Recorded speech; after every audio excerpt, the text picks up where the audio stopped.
Tema bulanan yang diberikan oleh Pastor Gembala kepada saya yaitu mengenai berhala otoritas atau berhala kuasa. Maka pembacaan firman Tuhan pagi ini saya beri judul Anger and Authority. Jadi hari ini kita akan belajar mengenai hubungan antara kemarahan dan otoritas.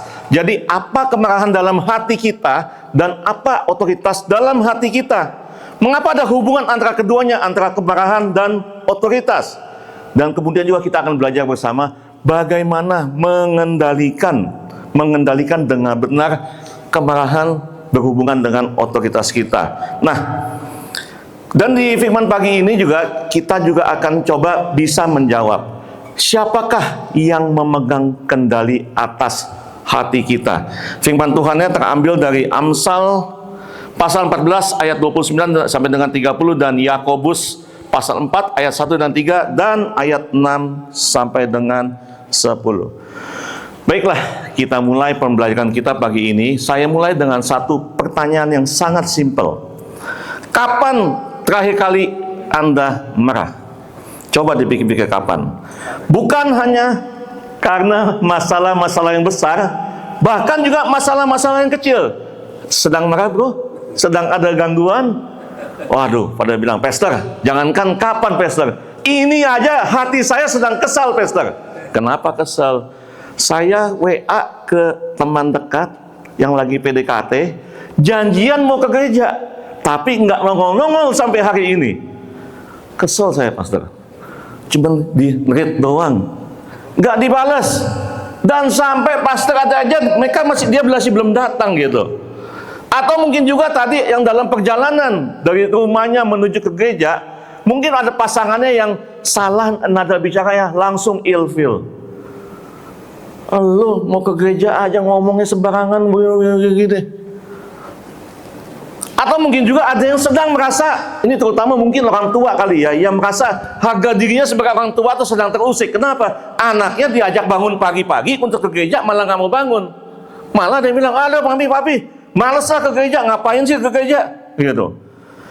Setiap hari kita selalu dihadapi dengan berbagai hal yang memancing emosi kita. Selalu memancing kemarahan kita. Kayak tadi saya perjalanan ke sini sama Bro Riki sama istri saya. Lagi jalan enak-enak, jalannya sempit. Tahu-tahu dari seberang sana ada motor masuk melawan arah gitu. Dan tanpa berdosa aja, dia nyelonong aja gitu. Wah, langsung kita, cuman saya ingat, wah iya, mau bawakan firman Tuhan, harus jaga mulut gitu. Kalau enggak, pasti yang dikecapin udah keluar juga tadi itu. Jadi begitu banyak kemarahan yang bisa terjadi dalam kehidupan kita sehari-hari. Sampai kita lupa kapan terakhir kali kita memberikan senyuman. Makanya tadi saya bilang, coba kasih senyuman. Indah kan ya? Memberikan senyuman indah. Menerima juga senyuman juga indah. Nah, Bapak Ibu, apakah salah jika kita marah? Normal nggak sih kalau kita marah gitu? Emang kita nggak boleh marah gitu? Coba perhatikan.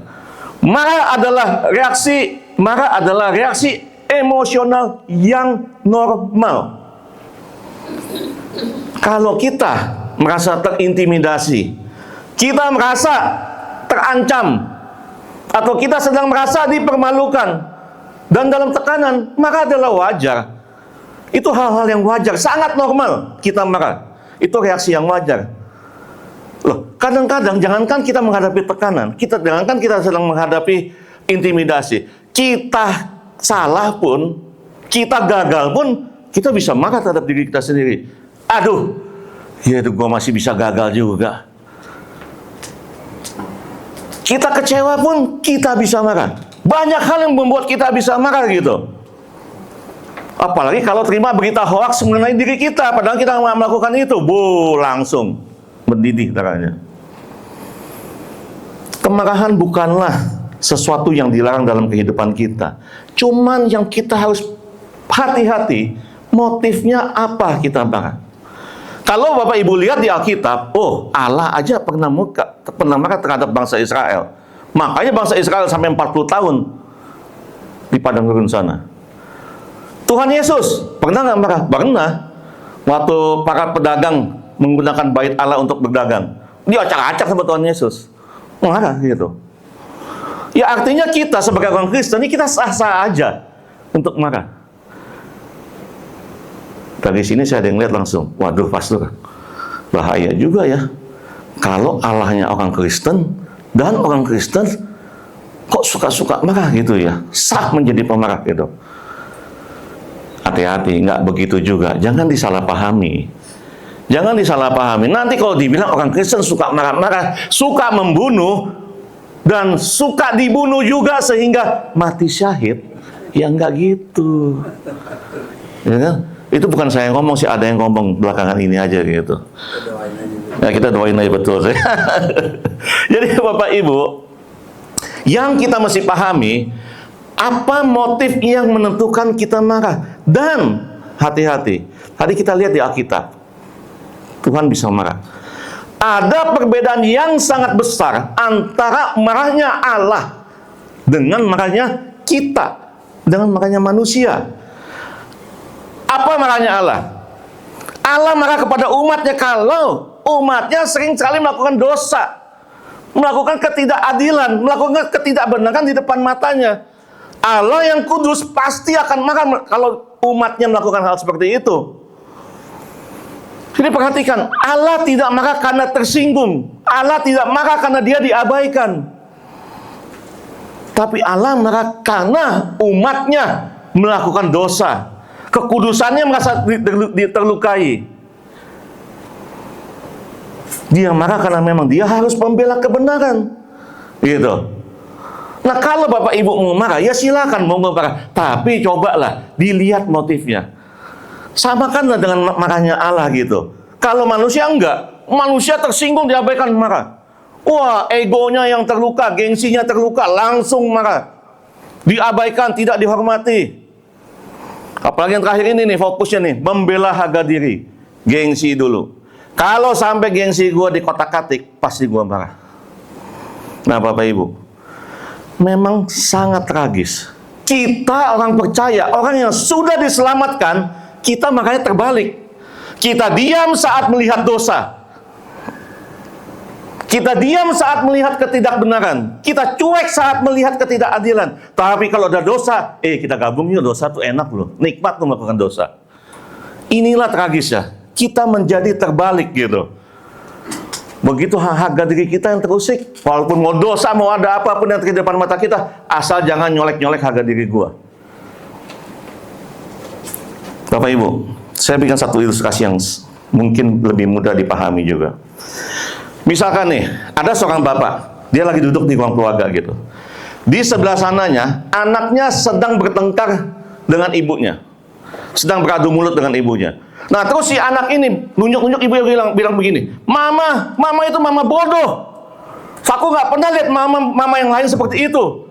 Mama kenapa bodoh sekali sih, otak mama didengkul mama ya. Nah, bapaknya yang lagi duduk di pojok ini nih cuma ngeliatin doang. Ya, biarlah urusan ibu dan anak nanti juga selesai sendiri. Kalau kebenaran, bapak yang benar tidak akan diam saja seperti itu. Pasti dia akan panggil anaknya, nak, sini lu nak. Lu duduk sini. Lu tahu nggak urusan yang lu tunjuk itu siapa? Itu emak lu, mama lu yang mengandung lu 9 bulan, kemana-mana lu dibawa, yang melahirkan lu, yang membesarkan lu. Yang kalau nggak ada mama lu, Tuhan juga nggak tahu ngasih lu kemana di bumi ini gimana. Lu datang ke bumi ini karena Tuhan memakai mama lu. Terus lu kata-katain mama lu. Itu yang benar kan? Tapi kalau bapaknya cuma diam aja, main Instagramnya, main WhatsAppnya, ngelihat begitu santai aja, apa itu benar? That is not true. Tapi coba, kalau si anak ini habis ngomelin emaknya, habis ngatain emaknya, dia balik ke bapaknya. Papa juga nih, kayak nggak ada kerjaan aja, main-main Instagram terus, langsung tersinggung. Apa lu bilang? Apa lu bilang? Lu nggak tahu gue siapa? Nah, itulah seringkali kita hidup ini terbalik gitu. Kita melihat ketidakbenaran, melihat dosa, tapi selama itu tidak mengenai kita, tidak menyinggung kita, so what? Gue nggak pikirin. Nah, Bapak Ibu, pagi ini kita akan belajar bersama satu firman Tuhan mengenai hikmat Allah kepada kita mengenai kemarahan ini. Ya. Di Amsal 14 ayat 29 sampai dengan 30 saya bacakan. Orang yang panjang sabar pengertiannya, tetapi siapa cepat marah membesarkan kebodohan. Dan ayat 30-nya, hati yang tenang menyegarkan tubuh, tetapi iri hati membusukkan tulang. Bapak Ibu, kitab Amsal ini dikenal sebagai wisdom literature, sastra hikmat. Gitu. Dan ini hampir sama dengan kitab-kitab seperti Pengkhotbah, apalagi Ayub, ya, Mazmur, hampir sama. Ini jenisnya gitu. Nah, sebagian besar kitab Amsal ini ditulis oleh Salomo, seorang raja yang diberikan hikmat yang sangat luar biasa. Nah, Bapak Ibu, kita baca bersama di sini ya. Panjang sabar adalah hikmat. Adalah tanda hikmat yang mencerminkan karakter Allah, dan hati yang tenang menyehatkan jiwa dan tubuh. Coba Bapak Ibu perhatikan, pernah nggak menyadari kalau lagi nggak enak badan atau lagi sakit, tapi kalau hati senang, itu bisa lebih mempercepat kesembuhan kita, bisa lebih cepat melakukan pemulihan atas kesehatan kita. Tapi kalau misalkan yang ayat yang selanjutnya saya bilang, cepat marah. Cepat marah adalah tanda kebodohan rohani. Itu adalah suatu bukti nyata yang menunjukkan hati kita belum tunduk kepada otoritas Tuhan. Iri hati menghancurkan tubuh dari dalam. Even Bapak Ibu sehat-sehat aja, tapi kalau hatinya bengkok, dipenuhi iri hati, dipenuhi ketidakbetulan, ketidakbenaran, sensi dan lain-lain, bisa sakit loh. Gitu. Nah, jadi firman Tuhan di Amsal 14 ayat 29 sampai dengan 30 ini mengatakan seperti gini, kemarahan yang tidak terkendali bukan hanya masalah emosi, namun itu tanda bahwa hati kita belum sepenuhnya tunduk kepada otoritas Allah. Kita selalu ingin bawa diri kita sendiri. Kita lupa bahwa ada yang punya otoritas jauh lebih besar di atas kita, yaitu Dia yang telah menciptakan kita, yang telah menyelamatkan kita. Mungkin ada yang juga bertanya begini, aku tahu gitu, tapi kenapa ya kok aku mempunyai hati yang cepat sekali sensitif, cepat sekali marah gitu, cepat sekali tersinggung? Kenapa ya Pastor ya? Kok hatiku rasanya sensi banget gitu, dikit-dikit tersinggung, dikit-dikit marah, dikit-dikit ngambek gitu. Kita lihat apa yang dikatakan di Yakobus 4 ayat 1 sampai dengan 3. Saya bacakan. Dari mana datangnya perkelahian dan pertengkaran di antara kamu? Bukankah datangnya dari hawa nafsumu yang saling berjuang di dalam tubuhmu? Kamu mengingini sesuatu, tapi kamu tidak memperolehnya, lalu kamu membunuh. Kamu iri hati, tetapi kamu tidak mencapai tujuanmu, lalu kamu bertengkar dan kamu berkelahi. Kamu tidak memperoleh apa-apa karena kamu tidak berdoa, atau kamu berdoa juga, tetapi kamu tidak menerima apa-apa karena kamu salah berdoa. Sebab yang kamu minta itu hendak kamu habiskan untuk memuaskan hawa nafsumu. Coba Pak Ibu perhatikan firman Tuhan ini. Jelas dikatakan, inilah yang sering membuat kita menjadi sensitif, menjadi tersinggung dalam segala hal, cepat banget marahnya. Hawa nafsu ada di hati kita. Akar dari masalahnya adalah hawa nafsu yang tumbuh, berkembang di hati kita, terus menggelitik hati kita. Bapak Ibu, kata asli dari hawa nafsu ini, saya lihat di bahasa Yunani, hedon. Hedon itu artinya hawa nafsu. Mempunyai makna keinginan untuk mencari kepuasan diri sendiri. Self-centered desire. Self-centered satisfaction. Bahasa Inggrisnya lust. Hawa nafsu di sini bisa berbagai hal. Bukan hanya mengenai, maaf, nafsu seks saja, bukan. Hawa nafsu yang untuk menjadi seseorang. Hawa nafsu untuk mengumpulkan materi saja. Hawa nafsu untuk terkenal, hawa nafsu untuk selalu tampil. Semua hawa nafsu ini berkumpul menjadi satu di dalam diri kita. Dan memang kalau kita lihat tadi di ayat 2 dan ayat 3-nya, dikatakan begini, memang kita manusia punya kecenderungan untuk dihargai, didengar, dihormati. Bahkan saat berdoa pun, saat berdoa kepada Tuhan aja, kita loh yang megang otoritasnya. Kita yang bilang sama Tuhan, Tuhan gue mau begini, untuk memenuhkan hawa nafsu.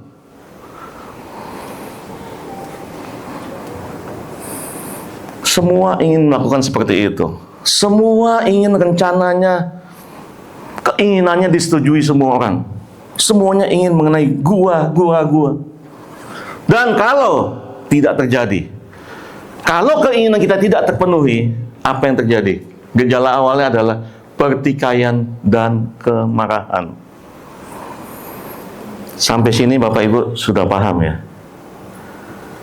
Segala yang tidak baik yang berasal dari hawa nafsu, kita tumpuk di hati kita, membuat diri kita menjadi berotoritas penuh, melebihi otoritas Tuhan kita.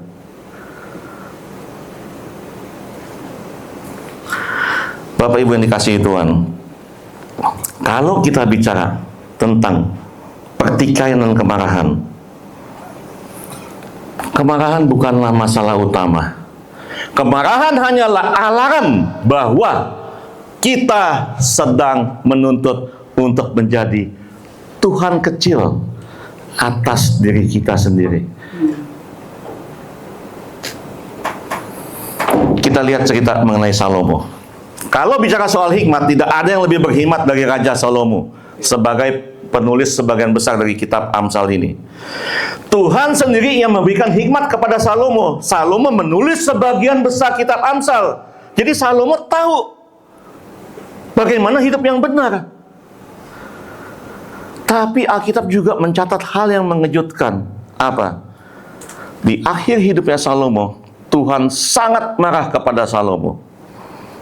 Bayangkan, seorang raja yang di masa mudanya meminta hikmat kepada Tuhan dan dikabulkan oleh Tuhan, dipenuhi oleh Tuhan, menjadi raja yang paling kaya, menjadi raja yang bijaksana, menjadi raja yang paling dihormati. Pada masanya orang berbondong-bondong loh ketemu Salomo loh untuk mendengarkan hikmatnya Salomo. Tapi secara perlahan namun pasti segala sesuatu yang mulai berubah terhadap diri Salomo. Dia mulai lupa. Dia mulai lupa atas siapa yang memberikan hikmat kepada dia, atas siapa yang memberikan berkat kepada dia. Awalnya mungkin dia hanya melakukan satu kesalahan kecil, satu kompromi, satu keputusan, mungkin hanya satu hubungan. Tapi the next step, dari satu hubungan menjadi dua hubungan, dari dua menjadi tiga, dari 3 menjadi 10, dari 10 menjadi 100. Akhirnya dia punya 700 istri dan 300 gundik. Bayangkan Bapak Ibu, raja yang menulis tentang hikmat, namun di mana dia sekarang? Membangun mesbah untuk berhala. Raja yang dulu mengatakan takut akan Tuhan adalah permulaan hikmat, sekarang dia hidup tanpa takut akan Tuhan. Sehingga Tuhan kita yang panjang sabarnya juga menjadi marah terhadap Salomo. Tapi ya, saya waktu merenungkan mengenai hal ini ya, saya juga bingung nih sama si Salomo nih. Gila, hebat sekali dia. Kok berani-beraninya 700 ya? Perasaan satu aja udah, 700 bayangin. Waduh, sampai benar-benar nggak ngerti gitu. Ada kok orang kayak begini gitu. Tapi itulah, saat iblis sudah mulai bekerja, apapun bisa terjadi. Nah Bapak Ibu, mengapa hal ini terjadi kepada Salomo? Apakah Salomo kehilangan hikmatnya? Enggak. Salomo tetap tahu kebenaran. Dia tetap mengajarkan mengenai hikmat. Tapi sayangnya apa yang terjadi? Dia tidak lagi hidup di dalam hikmat tersebut. Ini menunjukkan satu hal, bahwa manusia bukan kurangnya pengetahuan akan hikmat, tapi memang hatinya yang sudah menolak untuk hidup dalam otoritas Tuhan. Hati kita yang sudah menolak untuk tunduk kepada Tuhan. Bapak Ibu, jika seorang raja seperti Salomo yang mempunyai hikmat, yang mempunyai kebijaksanaan, serta kekayaan yang demikian besarnya, tidak dapat melindungi dia dari perbuatan dosa, what do you think? You are the exceptional. Apa yang membuat Bapak Ibu berpikir Bapak Ibu adalah pengecualian? Saya tidak mencoba menakut-nakuti Bapak Ibu, but that's the truth. Itu kenyataannya. Saya hanya mencoba membangunkan Bapak Ibu bahwa hawa nafsu tidak pernah datang kepada mereka yang lemah. Justru dia datang kepada mereka yang dirinya mengira dia kuat menghadapi hawa nafsu. Dia akan datang kepada mereka yang berpikir mereka berotoritas penuh terhadap dirinya. Dan hawa nafsu tidak pernah datang terlihat sebagai ancaman, tapi dia akan datang menyamar sebagai sesuatu hal yang engkau pikir bisa engkau atasi. Salomo punya hikmat dari Tuhan, tapi kehilangan hati yang tunduk kepada Tuhan. Dan itu membuktikan sekali lagi bahwa yang kita butuhkan bukan hanya tahu yang benar, tapi hati yang diubahkan. Amin. Bapak Ibu, kalau kita jujur ya, kisah Salomo ini bukan hanya cerita tentang Salomo, tapi itulah cerminan kondisi hati kita saat ini. Pertanyaan selanjutnya, apakah kita mempunyai kesanggupan untuk mengubah hati kita? Apakah kita sanggup untuk mengendalikan perasaan marah kita?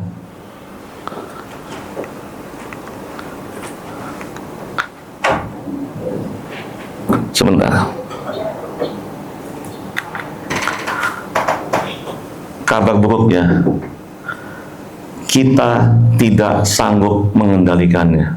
Tidak ada seorang pun yang bisa mengendalikan perasaan marahnya dengan kekuatan sendirinya. Kenapa? Karena kita adalah manusia yang telah jatuh di dalam dosa.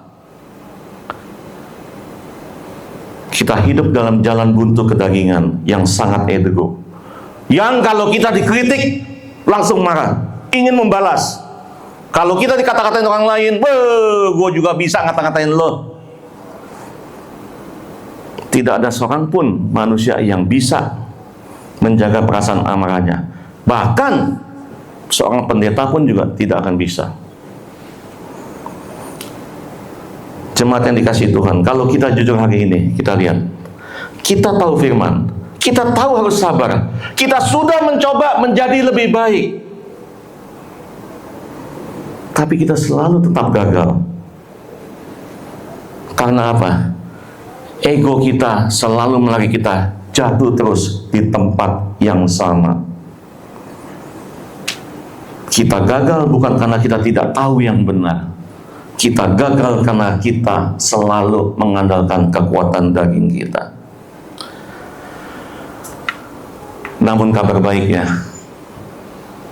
Tuhan hadir dengan memberikan obat penawar kepada kita. Kalau kita lihat kelanjutan dari Yakobus 4 tadi, di ayat 6 sampai dengan 10 dikatakan, Allah menentang orang yang congkak, tetapi memberi anugerah kepada orang yang rendah hati. Karena itu, tunduklah kepada Allah. Karena itu, mendekatlah kepadanya. Karena itu, rendahkanlah dirimu di hadapan Tuhan. Very simple.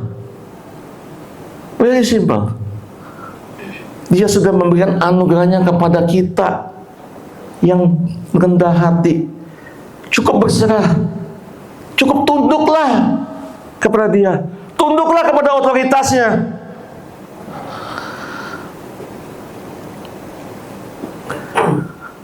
Kita memang butuh pengetahuan, tapi that's not enough. Kita butuh Tuhan yang mengubahkan hati kita. Dan itulah sebabnya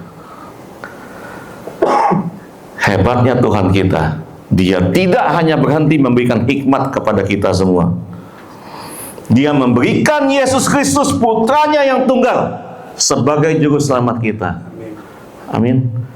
Bukankah inilah kabar yang terindah, kabar yang terbaik dalam hidup kita? Amin.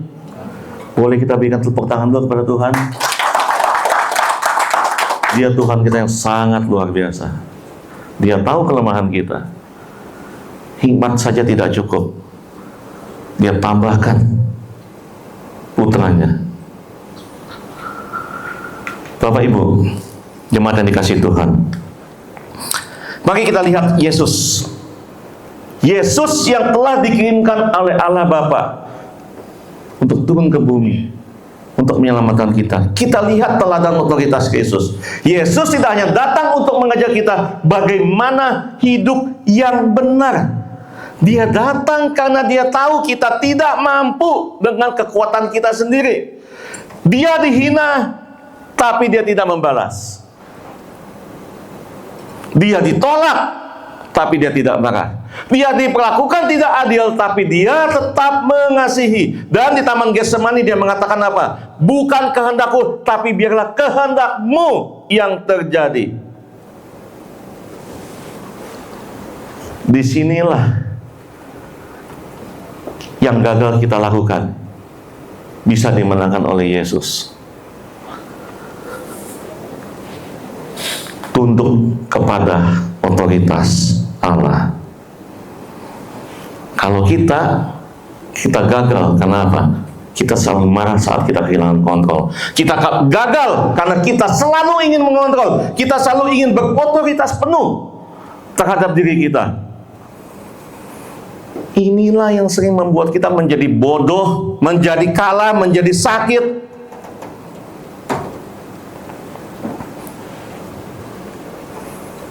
Bapak Ibu, kenapa kita masih tidak mau merendahkan diri dan berserah kepada Allah? Di salib Kristus, bukan hanya dosa kita diampuni, tapi hati kita juga mulai diubahkan. Kuasa dosa kita telah dipatahkan. Kuasa untuk nafsu berotoritas menjadi Tuhan kecil dalam diri kita sendiri sudah dihancurkan, dan kita sudah diberi hidup yang baru. Dan Tuhan tidak pernah meninggalkan kita sendiri. Dia memberikan Roh Kudus-Nya kepada kita untuk tinggal di dalam hidup kita. Dia memberikan Roh Kudus-Nya yang melembutkan hati kita, mengendalikan emosi kita, dan memberikan kita kekuatan supranatural. Marilah saya undang Bapak Ibu untuk kita bisa terus berhubungan, agar kita peka dengan Roh Kudus-Nya. Seringkali hal-hal yang saya bilang tadi yang bergejolak di dalam hati kita, yang membuat kita marah segala gitu ya, itu yang membatasi kepekaan kita akan adanya Roh Kudus yang ada di dalam hidup kita. Bapak Ibu, karena karya Kristus dan kuasa Roh Kudus yaitu nyata dalam hidup kita, the next kita bisa belajar bagaimana menghidupinya secara praktis setiap hari. Saya mencatat ada 3 hal. Hal yang pertama, jadi saya mencatat ada 3 hal yang kita bisa hidupi secara praktis untuk mengendalikan amarah dan berhala otoritas kita. Yang pertama, tangkap kemarahan sebelum terjadi. Ingat ini gampang banget nih. PPP, ada 3 P. Ini P3. P3 di sini bukan partai politik ya. Ini P3 ini beda ini. Ini adalah pause, pray, proses. Ingat, kalau suatu hari Bapak Ibu mau kira-kira mulai marah gitu, ingat 3P. Pause. Dijeda dulu, di stop dulu. Stop dulu. Jangan langsung bereaksi. Tarik nafas. Kemudian pray. Minta intervensi dari Tuhan. Berdoa kepada Tuhan. Tuhan, tolong jaga hati saya. Baru kemudian kita proses. Apakah motif saya marah ini? Saya marah ini karena saya dosa atau karena gengsi saya terluka?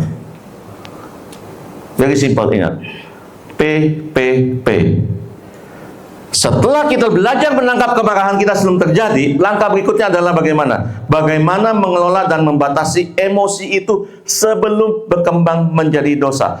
Surat Paulus di Efesus 4 ayat 26 sampai dengan 27 mengatakan begini, janganlah matahari terbenam sebelum padam amarahmu, dan janganlah beri kesempatan kepada iblis. Bapak Ibu, teman-teman, kakak adik, kalau marah jangan dipendam. Bahaya kalau dipendam. Jangan tunggu emosi itu hilang sendiri, segera padamkan. Kenapa bahaya kalau dipendam? Itu karpet merah bagi si iblis untuk masuk. Dan percaya, begitu iblis masuk, Anda susah sekali menghindarinya. Jadi, segera padamkan kemarahanmu. Ketika emosi kita mulai terkelola dengan benar, setelah kita tangkap kemarahan kita, kemudian kita batasi waktunya, maka kita membangun ritme hidup yang setiap hari menyerahkan kendali kepada Tuhan. Mulailah hari kita tanpa otoritas ego dan andalkan Roh Kudusnya.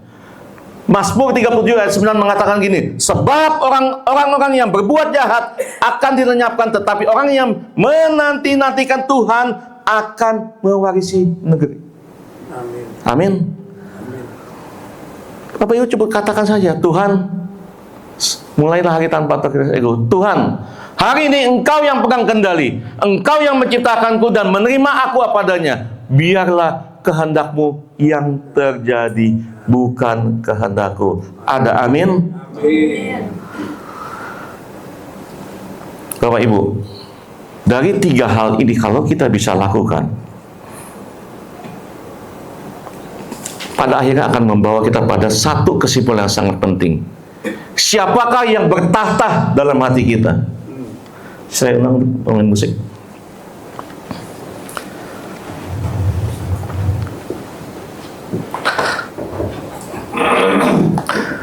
Sebagai penutup,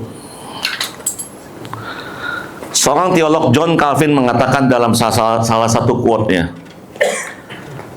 hati manusia adalah pabrik berhala yang tidak pernah berhenti. Dan selama hati itu tidak ditundukkan kepada Tuhan, hatimu akan terus menciptakan sesuatu untuk menggantikan Tuhan. Hari ini kita sudah belajar salah satu berhala. Karena itu Bapak Ibu, selama hati kita belum tunduk kepada Tuhan, selama engkau belum membiarkan otoritasnya berkuasa dalam hatimu, kita akan terus menciptakan sesuatu untuk menggantikan dia. Turunlah dari tata itu Bapak Ibu. Turunlah dari tata itu. Turunlah dari tahta hatimu. Berhentilah berjuang untuk terus memegang kendali. Serahkan otoritas hatimu sepenuhnya karena hanya ada satu raja. Ia yang hanya layak duduk di dalam tahta kehidupan kita.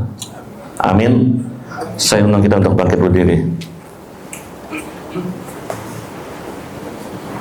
Kita nyanyikan sekali lagi lagu tadi yang itu.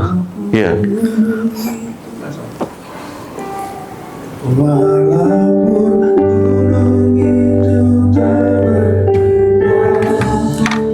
Tetap percaya Kau yang punya kuasa, Sekalipun ku dalam lembah gelap, apa-apa asal Kau di sampingku.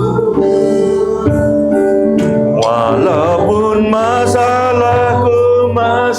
ada, tetap percaya rencanamu terindah. Pribadimu yang pernah berubah, iman yang aku pegang padamu Tuhan yang setia. Mari kita nyanyikan dari awal. Jiwaku bertanya, apakah masih ada harapan melewati tangisan, rasa sesak di dada. Imanku berkata, Tuhanku yang pegang kuasa, Dia selalu bekerja, meski mataku tak melihat. Walaupun gunung tak gunung itu tak berpindah, tetap percaya Kau yang punya kuasa. Sekalipun ku dalam lembah gelap, tak mengapa asal Kau di sampingku. Walaupun masalahku masih ada, tetap percaya rencanamu terindah. Pribadimu takkan pernah berubah, iman yang aku pegang padamu Tuhan yang setia. Bapak Ibu teman-teman kekasih Allah, cobalah renungkan dalam hatimu. Apakah engkau masih mau mempertahankan kendali atas hidupmu itu? Atau maukah engkau mulai menyerahkannya kepada Tuhan? Mari kita datang kepada Tuhan. Kalau hari ini engkau sadar engkau masih sangat mudah marah, engkau masih sangat mudah tersinggung, engkau masih punya kepahitan-kepahitan dalam dirimu, dan engkau masih ingin mengontrol hidupmu sendiri,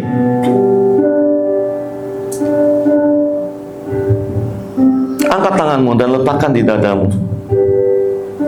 Katakanlah, teriakanlah kepada Tuhan, Tuhan, Tuhan, hari ini saya datang kepadamu Tuhan.